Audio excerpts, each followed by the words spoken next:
The White Maple Heights, Ohio, couple that called 911 on an adolescent black boy for mistakenly mowing part of the lawn 11 days ago called police on the same boy once again Wednesday, the 4th of July. Determination in his eyes and his posture. He is very motivated. With a lawnmower almost as big as he is. 12-year-old Reginald Field is on his toes, doing business. I'm having fun at the same time cutting. His new business, Mr. Reggie's lawn cutting service. I like just being out the house. And with several helping hands and his cousins, brothers and sisters, this group is up with the sun every day, working the neighborhood. And it's been smooth cutting this summer, until an incident a couple days ago. A new crew pulling up at Miss Lucille's house, where they were working for the first time. Maple Heights police. They said I was cutting their grass, but I didn't know it. Lucille told me she quickly learned the neighbors called to complain. They said that the kids cut their grass. Claiming the group cut a section of their property and were in their yard. Yes, called police on children cutting grass. Reggie said he was discouraged for a minute. I was like, that's a shame, because I didn't know. But no longer than that, because the post Lucille put on Facebook about what happened ended up with thousands of views, hundreds of shares. I guess I have like a line where part of it is not my yard. They called the police to tell the police that the kids was cutting their grass. And now, Mr. Reggie is getting a lot of support for his new business from people seeing this and wanting to make sure he's never discouraged again. People are, inboxing me like, how can I get in touch with these children? Where are they at? I got property that I even want these kids to, to cut their grass. His lesson learned, no matter what life throws at you, just keep pushing, just keep moving. 12-year-old Reggie Fields, CEO of Mr. Reggie's lawn cutting service, was among the kids invited to an Independence Day party and barbecue hosted by Lucille Holt-Colden, the Black Maple Heights mother and her mother who initially hired Fields to mow her lawn June 23.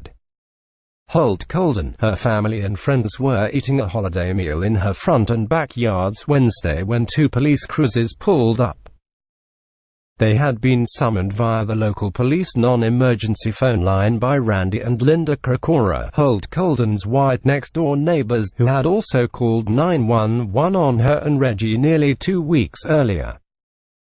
Members of the Krakoras household, including Linda, her husband Randy, the son, daughter-in-law and 2 grandkids, have called police an estimated 60 times in the 18 years they've lived at the current address, according to Maple Heights Police Lieutenant Joe Moxaran. This includes non-emergency calls for issues like getting permission to park the cars on the street instead of in the driveway to avoid getting tickets. We have always been told by the police that if we feel threatened, don't confront these people, just call us, Linda Krakoras said during a recent phone interview. We're a slightly older couple. We have a white couple in their 80s next to us. If we feel it's going to be more of an issue to go over trying to talk to somebody for our safety, we just call the police. The call Wednesday, police said, stemmed from Holt-Colden's kids and child guests, including Reggie, allegedly slamming into the Krakoras fence while using a makeshift slip-and-slide. Anybody, better do something about this, an exacerbated Holt-Colden said in the Facebook video she shot of the incident. Police are being called because the kids are playing in water. Maple Heights Police, you ain't got nothing else better to do you? Exclamation mark. Mayor, what you gonna do? Maple Heights Chief of Police, what you gonna do? Moxaran said no arrests were made or citations issued for the July 4th call. However, one of his officers did note in an incident report that one of the Krakoras family's fence boards was damaged. The report says the slip-and-slide caused a board to pop off the fence, Moxaran said over the phone Thursday. If it's a result of playing and there's no criminal intent, then it becomes a civil matter. The lieutenant added that the department can't punish the Krakoras for calling them excessively, as long as the family is using the non-emergency line. There's only a law for abuse of 911, and that's if there's no law actually broken," Moxaran said. "If there's no laws being broken by the Krakoras, there's nothing we can do." Reggie and Holt-Colden appeared before the Maple Heights City Council Thursday evening, where city officials praised them for making positive contributions to the community, and Reggie for being a young entrepreneur and Holt-Colden for working with and inspiring young people, according to a city council spokesperson. Local officials even presented Reggie with a welcome packet typically given to city contractors and small business owners. "We commended Reggie for being a bright spot in our community for his work," Councilwoman Shari Thomas said over the phone Friday. "He came up there in his three-piece suit, looking like a businessman. He was definitely in his glory last night." Reggie had never met Holt-Colden before June 23, when she saw him buying supplies at a Dollar Tree store. She hired him to mow her lawn the same day. But when Reggie, his younger brother and his two younger girl cousins, who were helping him with the job, accidentally mowed part of the Krakoras lawn as well, Randy Krakora called 911. Fields knew nothing of the Krakoras' ongoing dispute with the neighbors, which began not long after Holt-Colden and her children moved in next door in October. "I was nervous because I thought I was trouble," Reggie said of the police encounter during a phone interview. Both the Holt-Coldens and the Krakoras live in Thomas's district.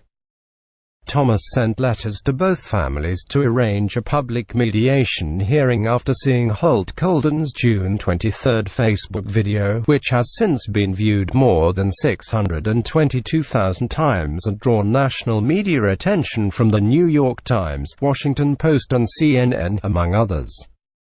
But Linda Krakora said her family will not participate in any mediation with Holt-Colden because she's angry that one of Holt-Colden's children allegedly threatened to kill Randy Krakora and the Krakoras' 18-month-old her child over the dispute, an accusation Holt-Colden denies. "Once you threaten to kill her child, there's no coming back from that," Linda Krakora said. The Krakoras are also angry about the negative media attention they've received since calling the police June 23, according to Linda Krakora.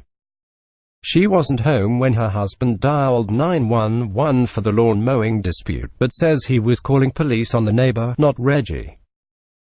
"I'm sorry that the young man got scared, though I don't really think they got as scared as he says, because Reggie's cousins were mouthing off to my husband when the police asked them to clear our driveway," Linda Krakora said over the phone Tuesday. Holt-Colden is making this about race when race has nothing to do with it. Since Holt-Colden's video went viral, Linda Krakora says she and her family have been inundated with threatening phone calls and social media posts.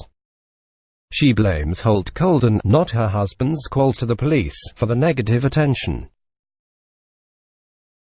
"I've had 3 for sure threatening phone calls and lots of hang-ups," Linda Krakora said. On Saturday, some guy from Illinois kept calling. "A woman from Switzerland keeps posting on my Facebook. We have people walking past our house, taking pictures, calling us racists and stuff like that."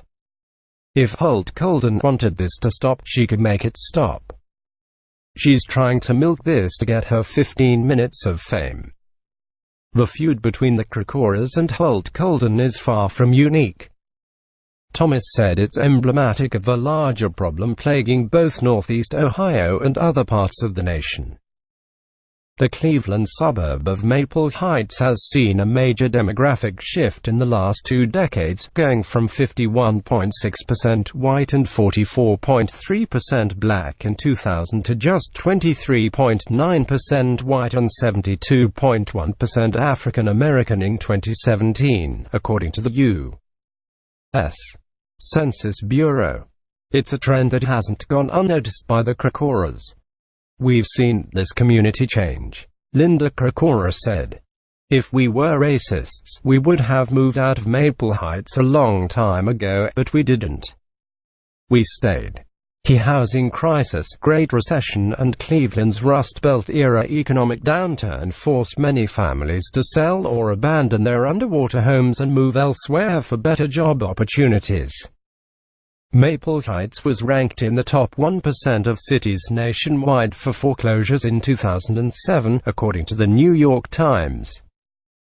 In more recent years, Thomas explained, predominantly white millennials have gentrified much of downtown and inner-city Cleveland, driving up living costs for predominantly black locals who were then forced to move to more affordable suburbs. The resulting demographic shift has led to tensions between black and white neighbors, like the Krakoras and Holt-Colden's family, who have suddenly been forced to reckon with each other on new and more immediate terms. A similar gentrifying effect has taken place in Oakland, California, which went from having a 31.3% white population and a 35.7% black population in 2000 to a 38.2% white population and a 24.7% black population in 2017, according to the U.S. Census. The East Bay City is where Jennifer Schulte, known derisively on social media as Barbecue Becky, called police on black locals for using a charcoal grill in a local park. I hear you have a problem with these gentlemen having a barbecue here at the lake. What's going on? Now she don't want to talk. She doesn't want to talk now. It's illegal to have a charcoal grill in the park here. No, it's not actually. I just looked at the map. It says this is a designated barbecue area. No, not for a charcoal grill. No charcoal grills are allowed. Do you want to see it? Yeah, I gotta try to give it. You must not have looked up. What kind of grill are you not allowed, and why are you so bent out of shape over them being because here? Because it causes extra money from our city to do things when children get injured because of improperly disposed of holes. So are you saying that they're going to hurt children out here, or I mean, like, what is with this? There's laws about this park, and I know the laws about this park. And charcoal grills are not allowed here. So they should go buy a new grill because I just looked at it and it doesn't say anything. Charcoal grills in here. I don't care. Are you sure? Are you sure it's not because you don't want black people being out here? It has nothing to do with their race. It seems like a new Jim Crow going on because for some reason every time I see it, black people are the ones targeted regarding barbecuing at the lake. And you're a perfect example of it right now. It's two men sitting out here just chilling, and this whole setup is real clean. I don't see they don't have loud music. You want to call the police on them. I have called. You want to call the police on them for having a barbecue on a Sunday at the lake. Yes. I just looked at the map and it said this map is fine to barbecue. No, it's not. It does. Charcoal, not for charcoal. Nautica, did I just send it to you? Did a non-charcoal grill, but not a charcoal grill. Okay, well this is exactly what's the problem with Oakland today. This lady right here wants to sit here and call the police on them for having a barbecue at the lake as if this is not normal. That's This lady has been harassed. you can have barbecue. Yes. And this is where we are. For 2 hours. Yeah, and she just sitting out here. She just sitting out here. And I just looked and the map says it's fine to barbecue. It doesn't say anything about coals. Jeez. 2 hours. 2 hours. She's this bit out of shape out of this little barbecue right here. They're not even doing a big. In neighboring San Francisco, just a few weeks later, Allison Permit Patty Ethel called police on an 8-year-old black girl for selling bottled water without a permit. This woman don't want to let a little girl sell some water. She calling police on an 8-year-old little girl. You can hide all you want. The whole world gonna see you, boo. Yeah, and illegally selling water without a permit? Yeah. On my property. It's not your property. This is happening all over the country, Thomas said. Maple Heights is a community that was majority white and has gone through one of those serious changes where many of the white people who were left here probably can't leave. People are going to have to learn how to live together. Linda Krakora first called police on Holt-Colden's family in November when one of Holt-Colden's sons parked a car in his mother's backyard, nearly hitting the Krakoras fence, according to Linda, who suspected the car was stolen. Why else would someone park the car in the backyard when they have a vacant driveway? She said. Holt-Colden said the car in question was an old-school car that one of her sons bought and later restored. Why would she assume the car was stolen? Holt-Colden said, "Because we're black. It ain't none of her business anyway." Then she wonders why people are calling them racist. Y'all are telling on y'all-selves. A month after the car incident, some of Holt-Colden's children were having a snowball fight in the front yard when some snowballs hit the Krakoras windows. Linda Krakoras said her husband went next door to ask Holt-Colden to tell her kids to stop, but that Holt-Colden refused, prompting him to call the police again. Holt-Colden claimed Randy never knocked on her door that day. "They're just lying. Stop lying," she said. "Randy didn't never come to my house that day. Never, ever, ever." Randy Krakora, who declined to be interviewed, regularly mows lawns and works odd jobs for his predominantly black neighbors, according to his wife. In May, Holt-Colden said she hired him to mow her lawn a few weeks before his wife called police on Holt-Colden yet again. This time, it was after Linda Krakoras said she heard one of Holt-Colden's sons screaming while getting spanked by his mother. Police responded to all three calls, but arrested no one and issued no citations, according to both families.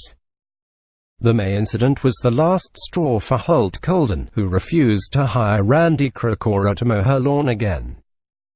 "For calling the police on me that time, Linda's husband told me and my kids, my wife is such a bitch," Holt-Colden said. "Your husband called you a bitch, Linda? Who says that?" Holt-Colden said her lawn went unmowed until she met Reggie Fields at that Dollar Tree on June 23. Linda Krakora questioned whether Reggie had good reason to fear the police who showed up at her home that day. "I think the police in my community are smart enough to see these are innocent children mowing the lawn," she said. Reggie Fields' mother, Brandy Marie Fields, said her son has plenty of cause to be leery of police encounters. Cleveland police shot and killed Tamir Rice, another 12-year-old black boy, after locals called police on him for waving around an air pistol in 2014. Ohio is an open-carry state. Police in Grand Rapids, Michigan, Brandy Marie Fields recalled, held innocent black children at gunpoint in March 2017 after officers received reports of teens carrying a gun near a local basketball court. "It could have went all the way left when police got involved," Brandy Marie Fields said Tuesday. "What satisfaction do you get out of calling the cops? I don't understand that." Since the June 23 incident, Holt-Colden has started a GoFundMe page for Fields' lawn mowing business that has raised more than $48,000. Brandy Marie Fields says her son will use the money to expand his business and help pay for college.